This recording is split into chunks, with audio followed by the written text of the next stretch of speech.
నమస్తే సకలు. మరొక కథ. ఇది చీనా దేశపు కథ. అంటే చైనా కథ. న్యాయబుద్ధి కలవాడు కథ పేరు. తూర్పు చైనాలో ఒక నూలు వ్యాపారి ఉండేవాడు. ఆయన వద్ద 1,00,000 ధనం ఉండేది. ఆయన వయసు 60. భార్య పోయింది. బిడ్డలు లేరు. నా వద్ద 1,00,000 ఉండి ఏం లాభం? అనుభవించడానికి పిల్లా పీచు లేరాయే అని అస్తమానం అంటుండేవాడు. ఆయనకు మళ్ళీ పెళ్లాడాలని ఉన్నది గుర్తించి ఇద్దరు పెళ్లిళ్ళ పేరక్కలు మంచి సంబంధం తెస్తామని ఆయనకు ఆశ పెట్టారు. పిల్ల అందంగా ఉండాలని, గొప్ప ఇంటి మర్యాదలు తెలిసినదై ఉండాలని మనవాడు పట్టుబట్టాడు. పెళ్లిళ్ళ పేరక్కలు ముసలాడికి ఒక చక్కని చుక్కను చూశారు. ఆమె మంత్రి గారింటి నౌకరు. చిన్నతనం నుంచి ప్రతిష్ట గల చోట మసిలి మానమర్యాదలన్నీ బాగా తెలిసిన మనిషి.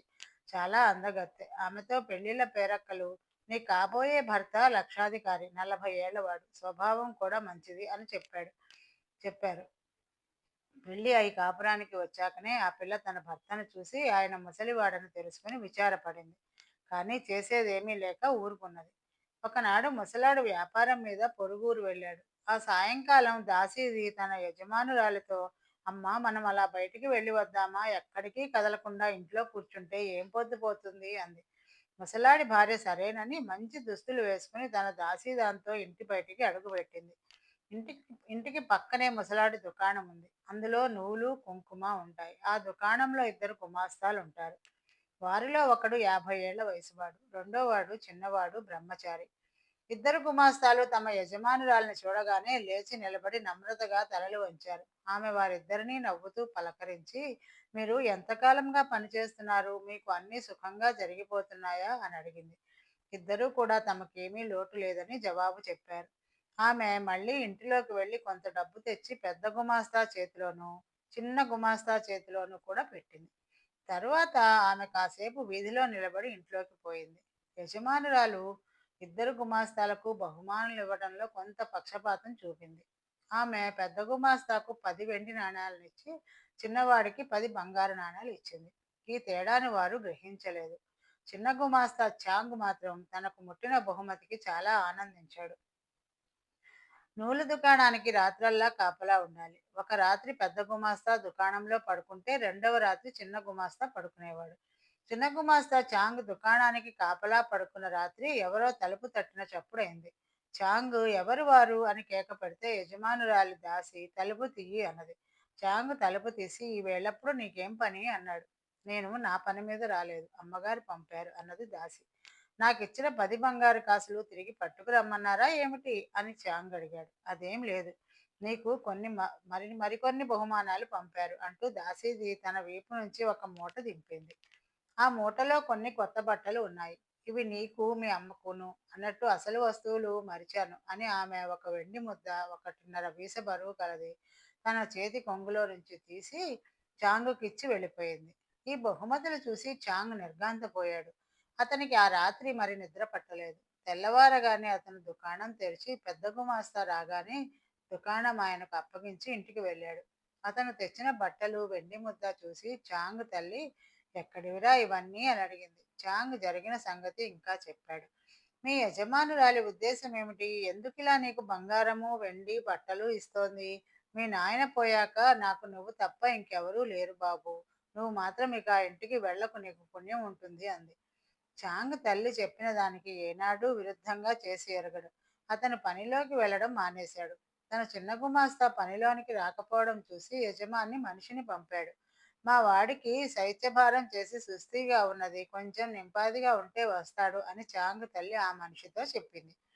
మరికొన్ని రోజులయ్యాక పెద్ద గుమాస్తా వచ్చి, మీ వాడు ఎప్పుడు పనిలోకి వస్తాడు ఏమిటి? పనంతా నేను ఒక్కడినే చూడలేక సతమతమైపోతున్నాను అన్నాడు.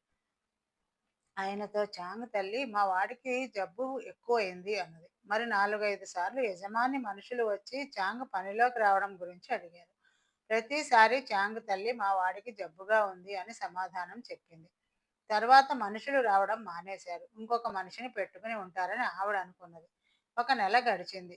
చాంగ్ దగ్గర ఉన్న డబ్బంతా అయిపోయింది. తన యజమానురాలిచ్చిన బట్టలు కానీ, వెండి ముద్ద కానీ అమ్మడానికి వాడు భయపడ్డాడు. అమ్మ, తింటూ కూర్చుంటే కొండలు కూడా కరిగిపోతాయని సామెత ఉంది కదా! ఉద్యోగం లేకుండా ఇలా ఎంతకాలం గడుస్తుంది అని చాంగ్ తల్లితో అన్నాడు. నాయనా, నీ తండ్రి నూలు కుంకుమ అమ్మి జీవించాడు. నువ్వు ఆ పనే చెయ్యి అంటూ నూలు తట్ట చూపించింది తల్లి. త్వరలోనే దీపావళి పండగ వచ్చింది. చాంగు తన తల్లితో, అమ్మా దీపాలు చూడబోతాను. ఈ ఏడు రాజభవనం దగ్గర చాలా పెద్ద దీపాలు పెడతారట అన్నాడు. భద్రం నాయనా, మీ యజమాని ఇంటి మీదుగా వెళ్ళావు. ఏదైనా ప్రమాదం జరగవచ్చు. ఏమైనా ఒక్కడివి మాత్రం వెళ్ళకు అన్నది తల్లి. చాంగ్ తన మిత్రుడిని ఒకరిని వెంట పెట్టుకుని దీపాలను చూడడానికి రాజభవనం కేసి వెళ్ళాడు. సరిగ్గా వాళ్ళు అక్కడ చేరే సమయానికి జనం తొక్కుకుంటూ కోలాహలంగా ఉన్నారు. ఎందుకంటే రాజుగారి నౌకర్లు అప్పుడే జనానికి దక్షిణలు పానీయాలు ఇవ్వడం ప్రారంభమైంది. ఈ గుంపును తోసుకుని మనం ముందుకు పోలేము. మంత్రి గారి ఇంటి దగ్గర కూడా మంచి మంచి దీపాలు పెడతారు. అక్కడికి పోదాం అనుకుని వారు మంత్రి గారి ఇంటికేసి వెళ్ళారు. కానీ అక్కడ కూడా పెద్ద జాతరగానే ఉంది. పైగా ఆ గు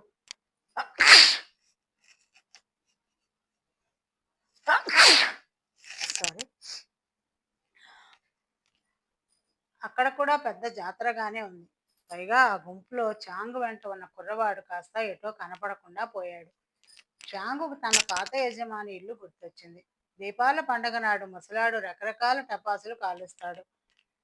చూడడానికి సరదాగా ఉంటుంది. ఈ ఉద్దేశంతో చాంగ్ తన పాత యజమాని ఇంటికి వెళ్ళాడు. కానీ అక్కడ దీపాలు లేవు.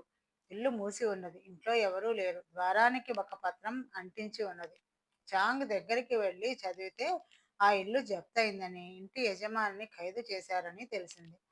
చాంగు మిగతా వివరాలు చదివే లోపుగా రక్షక భటుడు ఒకడు వచ్చి, ఏయ్ ఎవరు నువ్వు? ఎందుకు ఇంటి దగ్గర తారట్లాడుతున్నావు అని గద్దించాడు. చాంగుకి దడ పుట్టింది. వాడు కాలి సత్తువ కొద్దీ పారిపోయాడు. వాడు ఒక వీధి వెంట నడుస్తూ ఉండగా ఎవరో ఒక మనిషి వెనక నుంచి కేక వేసి ఆగమని, నిన్నెవరో రమ్మంటున్నారు అన్నాడు.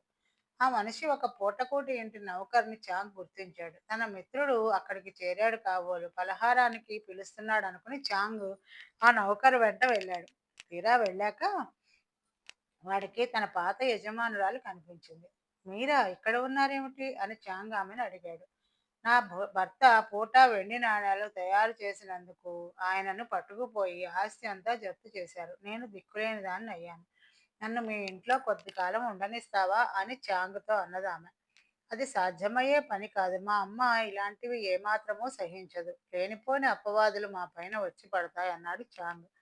ఒకసారి చేరనిస్తే వదలనని భయపడుతున్నావా చాంగ్? ఈ ముత్యాల హారం చూడు అంటూ ఆమె ఒక మేలి ముత్యాల గొలుసు తీసి చూపించింది.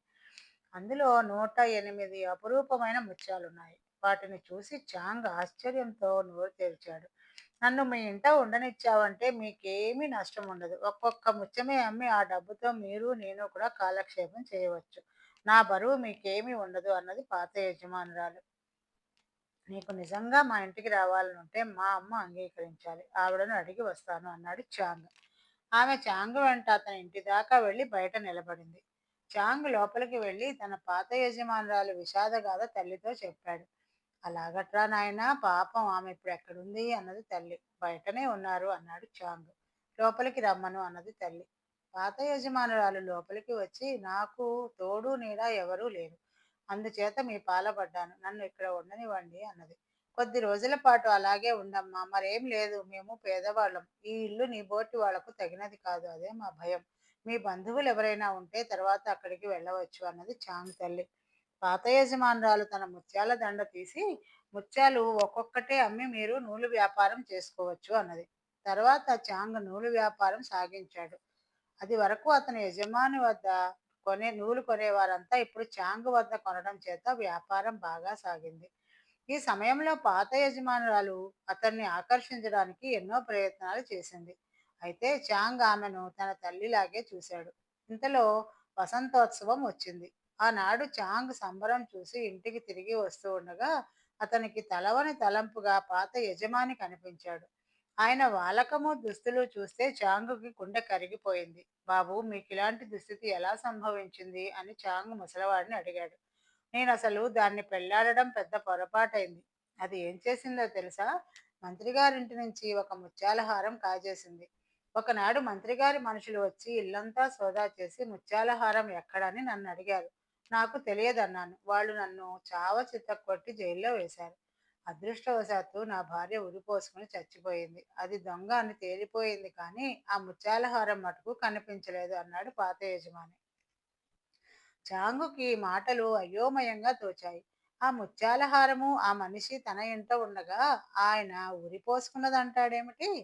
చాంగు తన పాత యజమానిని తన ఇంటికి వెంట పెట్టుకుని వెళ్ళి దాసీదాంతో చిన్నమ్మ గారిని ఒకసారి బయటికి రమ్మను అన్నాడు. దాసీది లోపలికి వెళ్ళి వచ్చి కంగారుగా, ఇంతకు ముందు కూడా ఇక్కడే ఉన్నారు, ఇంతలో ఏమైపోయారో అని చిన్నమ్మ గారు ఎక్కడా కనిపించడం లేదు బాబు అని చెప్పింది. తన పాత యజమాని చెప్పినది నిజమేనని, ఇంతకాలము తన ఇంట ఉన్నది దయ్యమేనని చాంగు రూఢి చేసుకున్నాడు. అతను తన వద్ద మిగిలిన ముత్యాలన్నీ తన పాత యజమానికి ఇవ్వడమే కాక, తాను లోగడ అమ్మిన 1, 2 ముత్యాలు కూడా మళ్ళీ కొని ఇచ్చాడు. ముసలాడు వాటిని తీసుకుని పోయి మంత్రికి అప్పజెప్పాడు. జప్తు చేసిన ఆయన సొత్తంతా విడుదలైంది. చాంగ్ చాలా నిజాయితీపరుడు, న్యాయబుద్ధి కలవాడు కనుకనే అతను దయ్యం ఆకర్షణకి లోబడలేదు. తన యజమానికి ముత్యాలు తిరిగి ఇచ్చాడు. అతని మంచి బుద్ధిని గుర్తించి ప్రజలు ఎంతో కాలం చెప్పుకున్నారు.